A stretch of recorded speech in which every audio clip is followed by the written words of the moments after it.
Was Mihawk ever the strongest swordsman? Short answer, yes, duh. Long answer, not needed. Unlike my last video, I'm actually here to prove a point. In fact, this was originally supposed to be a Shanks vs Mihawk vid, but that topic has been done to death, so I thought I'd put my own spin on things. Especially since we have some newcomers to the swordsman field. Also, I'm recovering from being sick, so yeah, my voice is fucking hoed. Now let's start with the origin. In chapter 48, Oda starts building up the legend of Mihawk. Quote, "Just one man. How could one man scupper 50 ships? Before we knew it, our ships were sinking, one after the other. I don't want to remember that man, with the piercing hawk eyes that could kill with a glance." A quote from Geen, vice captain of the Krieg pirates, who had a mental breakdown describing Mihawk's assault on their armada. The only reason they escaped was because of a storm that freed up their flagship, but just a few minutes later, it's revealed this same man followed his prey an ocean away, and to their dismay, the pirates he slay. Too much? Alright, I'll stop. Seriously though, after cutting a ship that's about 3 times larger than the Sunny, Mihawk's full design is revealed, along with his title, the world's greatest swordsman, which is also swapped out for the world's strongest swordsman. Very simple titles that everybody can understand.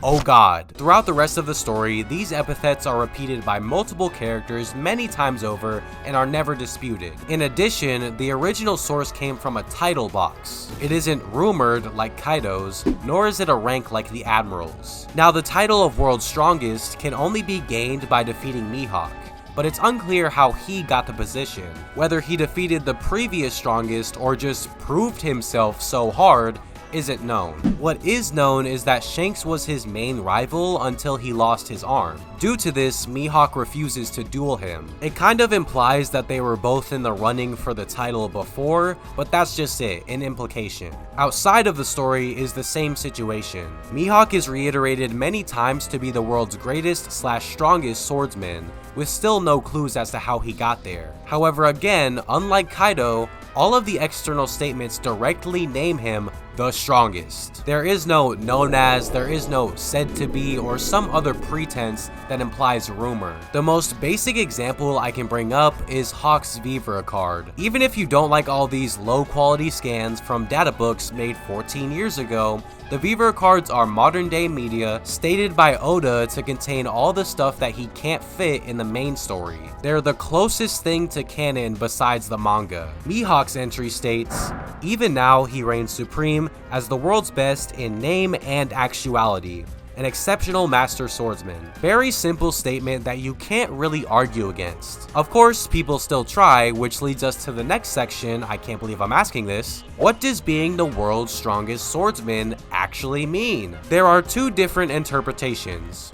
The dumb one that has no basis, and the truth, which is backed up by all the shit I said earlier. The former option has to do with the disconnect between swordsmanship and power, or rather, lack thereof. Some believe that Mihawk's title only refers to his skill as a swordsman, not his physical might or haki. People say this as if Zoro doesn't put haki on his sword in every major fight, training his body to peak physical condition, or as if Kaido didn't say haki transcends all. To even battle with characters like Shanks or Kaido, you have to have the best haki.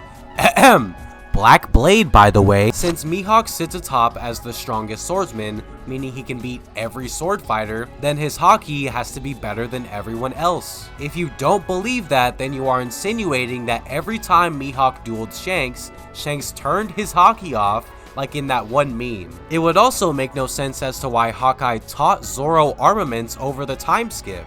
Simply put, Mihawk is the strongest character alive in the story, who primarily wields a sword with greater haki than all of them too. Yes, even Shanks. I don't know how I can make it any more clear. Mihawk is the greatest swordsman in overall power and skill. Now, before we go any further, I have to go over the Fraudhawk debate. Basically just the argument that Mihawk isn't as strong as he's said to be. Let me preface this section with the real reason why people play with Mihawk's name, so to speak. The main idea I see shared is that throughout the past 20 years of serialization, Mihawk has not done anything to prove why he is the greatest. In fact, the very few times we've seen him fight, he hasn't even used a named attack. I find it very funny that the same community that pushes portrayal over feats and being open-minded about these subjects looks at Mihawk and is like, well, he hasn't done anything cool yet, so he's probably weaker than Big Mom. Like, oh my god, dude. The main point is him clashing with weaker characters in Marineford when he was going all out. Let's analyze that claim. Mihawk is going all out during Marineford. The only basis this argument has is Hawk apologizing to Red Hair for trying to kill Luffy. He never explicitly states that he is going all out to kill this child. Hawkeye is just acknowledging that he will not stand by and let Luffy get away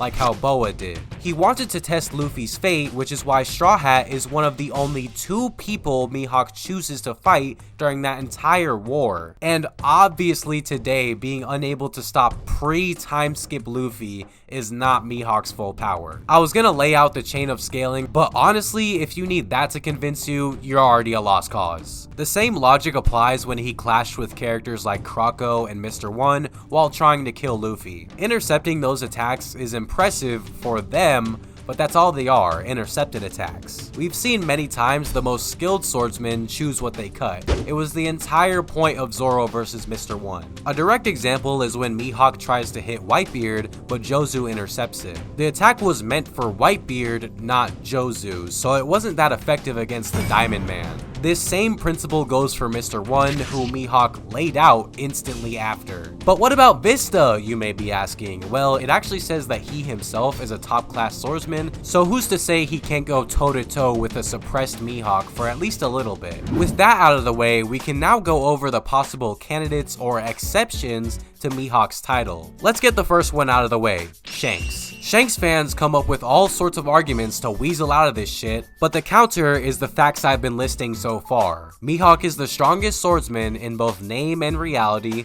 skill and haki, Shanks being a swordsman as well. The only way you can argue against this is by saying he isn't a swordsman, which has no backing whatsoever. I've seen people bring up non-canon video games to give credence to this argument, those same games having a boss fight where the pre-time skip Straw Hats beat Kizaru. That's desperate. Every time we have seen Shanks fight, he has done so with his sword. And to just put the cherry on top, Databook Red states Shanks once had the power to stand shoulder to shoulder with the world's greatest swordsman. As in past tense, that's not the main argument, but a nice little detail. Also, for those trying to argue that Shanks got stronger in between their duels and becoming an emperor, keep that same energy for Mihawk, the guy who hunts down armadas for fun. Now we can talk about the interesting guys, the world government. Garling, for as old as he is, could be more powerful than Hawkeye. While we know very little about him, we do know that he proved himself at God Valley by assumedly winning the slave hunt and fighting with characters such as Roger and Whitebeard. Now those two were not in their prime yet, but he is portrayed as being on their level at the time. So who's to say he didn't get more powerful just like they did? If that's true, then Old Man Garling could be as strong as Old Whitebeard,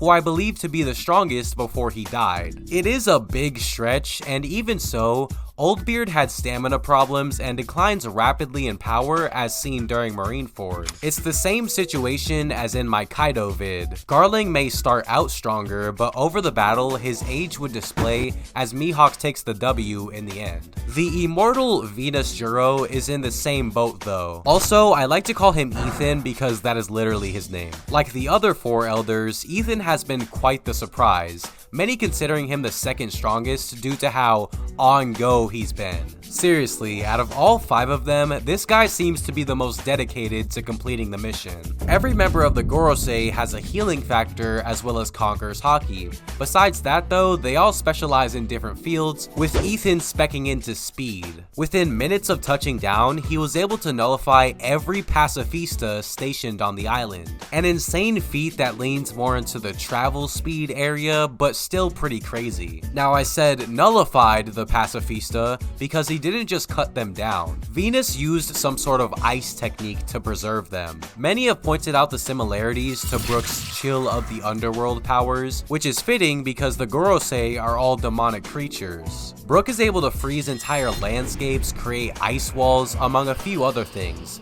So what could a god do with this power? Finally, the main feat that we have to speak on is of course the Island Splitter. In just a few short panels, Venus leaps into the air and cuts Punk Records in half with no named attack. One of the coolest looking panels in the last few chapters, but far from an impressive display. First off, Moria in Thriller Bark performed this same achievement with no named attack as well. All of the current Straw Hats are stronger than this Moria, yes, even the fucking weakest one, but even if you don't believe that, Zoro keeps it consistent by cutting a mountain into bits during Dressrosa. He did so very easily, multiple times as well. So of course, Ethan can achieve a similar feat of strength. There are also those who try to downplay Mihawk's iceberg slash in comparison. However, if we compare Punk Records to the size of the Sunny, to the size of a marine battleship, to the size of the iceberg, then we can actually see that Mihawk's slash is a lot more impressive. Ethan's attack was clean as fuck, don't get me wrong, but the argument for world's strongest swordsman is still in Mihawk's favor. After that though, there really is nothing more to say about him, besides, well, he could be stronger, we don't know. And that's exactly how I think about it. It could be a similar case to Kaido where he was called the strongest among the commoners, but against the ruling class, the title was false. For now though, Dracula Mihawk is the world's greatest swordsman in both skill and power, until a character such as Garling or Venus Juro proves otherwise.